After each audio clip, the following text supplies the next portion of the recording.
ഇപ്പോൾ ഓരോ ഡിപ്പാർട്ട്മെൻറ്റും ഇപ്പോൾ 5 ഡിവിഷൻസ് എന്ന് പറയുമ്പം 5 ഡിവിഷനും 5 പ്രോഫിറ്റ് സെൻറ്റേഴ്സാണ്. അതായത് 5ഉം സെപ്പറേറ്റ് ബിസിനസ് പോലെയാണ് റൺ ചെയ്യുന്നത്.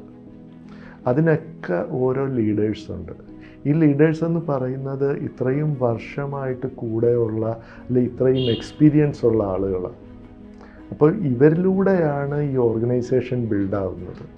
അപ്പോൾ ഇന്ന് എന്നെ ആക്ച്വലി ആബസോഫ്റ്റിന് വലിയ ആവശ്യമൊന്നുമില്ല, പക്ഷേ അവരെ എല്ലാവരെയും ആവശ്യമുണ്ട്. അങ്ങനെ ഒരു സ്ട്രോങ് ടീമിനെ ബിൽഡ് ചെയ്യാൻ പറ്റിയതിൻ്റെ റീസൺ അവർ എൻ്റെ കൂടെ വളർന്നു വന്നവരാണ്.